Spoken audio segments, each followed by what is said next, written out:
The sunlight was cruel that afternoon, spilling mercilessly over the cracked asphalt of the small town's deserted outskirts. Dust swirled in lazy spirals, catching in the hollow spaces between abandoned warehouses where shadows stretched like forgotten memories. It was here, in this lonely stretch of town that seemed to exist in a different time altogether, that little Maren found herself crouched behind a pile of rusting metal crates, her tiny hands trembling. At 7 years old, her world had been reduced to narrow alleys, the deafening absence of laughter, and a fear she could barely put into words.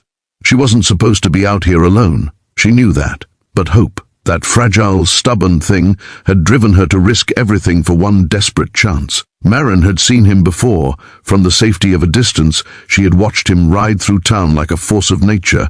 His motorcycle growled like a wild animal, and the black leather jacket he wore seemed to absorb all the light around him.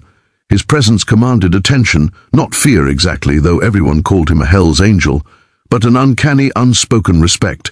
And now, with her small frame hidden among the metal debris, she held up a scrap of red cloth in the manner she had seen in a survival guide, a makeshift signal. Her eyes were wide with a mixture of terror and hope. If you believe in kindness and second chances, hit like, comment, share, and subscribe to Kindness Spark, because today's story will prove that even in the darkest corners, humanity can shine brighter than we ever imagined. As the rumble of the motorcycle grew louder, Maren's pulse raced. She had learned quickly that life in the shadows required calculation and courage, two things she had in spades, even at her age. The world had taught her to be invisible, to survive in silence, but something about the way he moved, the way he looked at the world as if he was both inside it and apart from it, told her he could help, he could save her, or maybe he couldn't, but it was worth the attempt.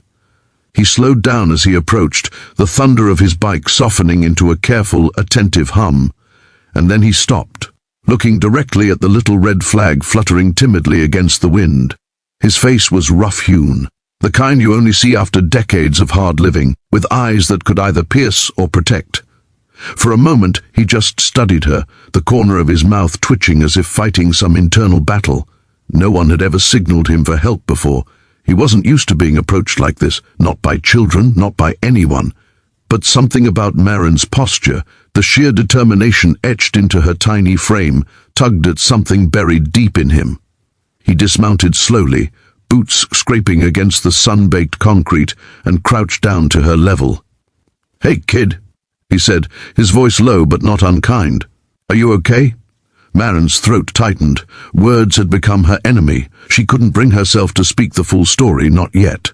All she could do was nod slightly, gripping the cloth tighter. The man's eyes softened, and he extended a gloved hand. "Let's get you out of here." What followed was a slow, careful retreat from the dangers of the abandoned outskirts. She clung to him as he navigated through piles of rubble, avoiding the sharp edges of metal and broken glass that littered the ground. Each step was deliberate, each movement protective. Maren had never felt a safety like this before. She had never known someone would look at her, really look at her, and see not a nuisance, not a burden, but a human being who mattered. His name, she learned after a while, was Gideon. And the world he came from was one most people would never understand. His reputation as a Hell's Angel carried whispers of violence and lawlessness, but Maren only saw the humanity beneath it. It was a striking contrast, the hardness of his exterior and the gentle way he spoke to her, guiding her, keeping her close. As they reached the edge of town, a gentle breeze carried the smell of fresh grass and the distant promise of life beyond concrete and decay. Maren dared a small smile. It had been months since she had allowed herself to feel hope like this.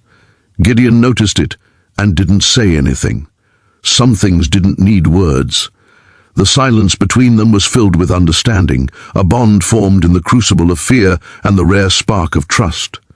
Her story spilled out slowly over the next hour, broken and jagged like the roads they had traversed.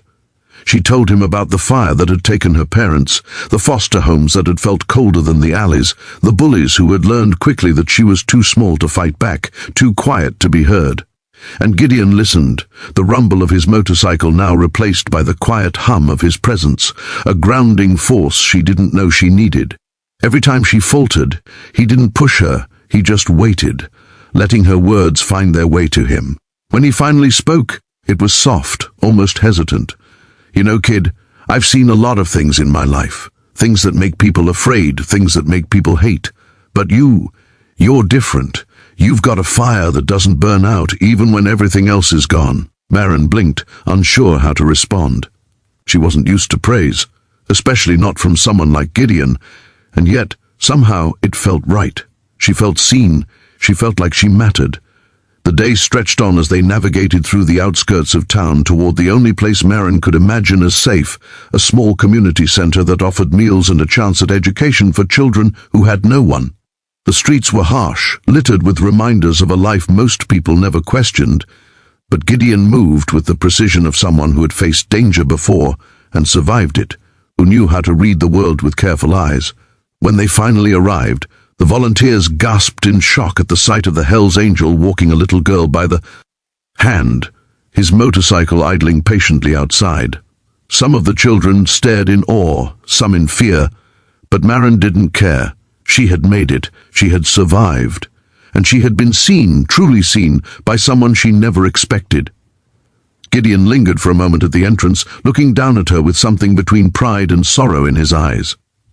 "Take care of yourself, Maren," he said, his voice barely above a whisper. "Keep that fire alive."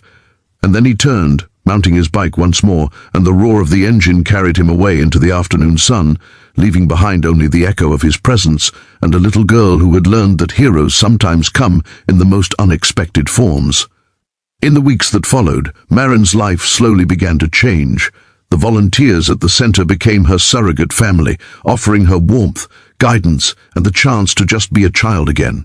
And though she never saw Gideon again, the memory of his kindness stayed with her like a talisman.